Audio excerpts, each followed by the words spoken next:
આદિના પાર્ટીના ધારાસભ્ય અને ગુજરાત વિધાનસભાના આપના પાર્ટી લીડર ચેતર વસાવાએ બનાસકાંઠા જિલ્લાના અંબાજી નજીક પાડલિયા ગામે થયેલી હિંસક ઘટનાને લઈને નિવેદન આપ્યું છે। તેમની વાત પ્રમાણે વન વિભાગના અધિકારીઓ અને પોલીસ બંદોબસ્ત વર્ષોથી રહેતા આદિવાસી પરિવારોના ઘરો તોડવા પહોંચ્યા હતા, ત્યારે સ્થાનિક આગેવાનો ગ્રામસભાની મંજૂરી અને પૂર્વ નોટિસ વિના કાર્યવાહી કેમ થઈ રહી છે તે મુદ્દે સવાલ ઉઠાવ્યા। ગતરોજ બનાસકાંઠા જિલ્લાના અંબાજી નજીક પાડલિયા ગામમાં જે હિંસક ઘટના ઘટી છે એ ઘટનાની અમે નિંદા કરીએ છીએ। એમાં જે ઇજાગ્રસ્ત પામેલા તમામ લોકોની સાથે અમારી સંવેદનાઓ છે।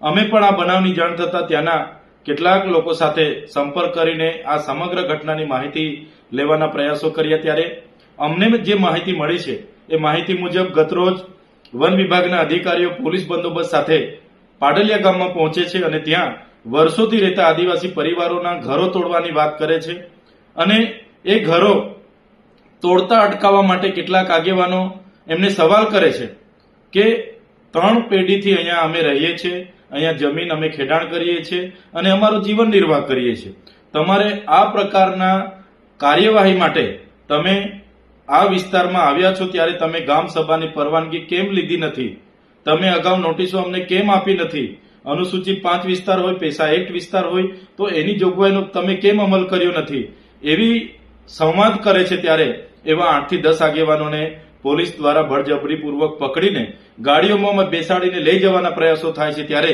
ગામના કેટલાક લોકો વચ્ચે પડીને એમને છોડાવીને લઈ જાય છે, ત્યારે પોલીસ દ્વારા લાઠીચાર્જ કરવામાં આવે છે।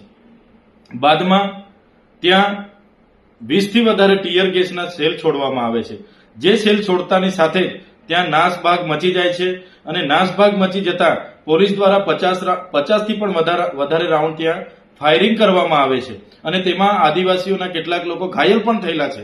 ત્યારે આ ઘટના બાદ ત્યાં પથ્થરમારો થાય છે અને કેટલાક અધિકારીઓ પણ ઘાયલ થયેલા છે।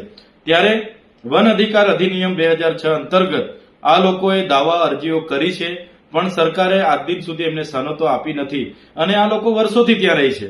તો જે પણ કાર્યવાહી થવી જોઈએ તે નીતિ નિયમો મુજબ થતી, સંવાદ મુજબ થતી, તો હું માનું છું કે આ પ્રકારની કોઈ પણ હિંસક ઘટના ત્યાં બનવાની નહોતી। પણ કોઈ રાજકીય નેતાના ઇશારે આ પ્રશાસને ત્યાં આ જમીન ખાલી કરવાના પ્રયાસો કર્યા, જેને કારણે આ ખૂબ જ મોટી હિંસક ઘટના બની ગયેલી છે। ત્યારે આ સમગ્ર ઘટનામાં પ્રશાસન દ્વારા કાયદેસરની કાર્યવાહી કરવા માટે 27 લોકોના નામજોગ એફઆઈઆર થઈ છે, 500 લોકોના અજાણ્યા લોકો સામે એફઆઈઆર થઈ છે। ત્યારે અમારે પ્રશાસનને અપીલ છે, જે પણ લોકો આમાં દોષિત હશે, એ કર્મચારી હોય કે ત્યાંના આદિવાસી લોકો હોય, તો ચોક્કસ બધા પર કાર્યવાહી થવી જોઈએ। કોઈ પણ નિર્દોષ લોકોનો આમાં ભોગ લેવામાં નહીં આવે અને એમને હેરાન નહીં કરવામાં આવે, એવી અમારી પ્રશાસનને પણ વિનંતી છે।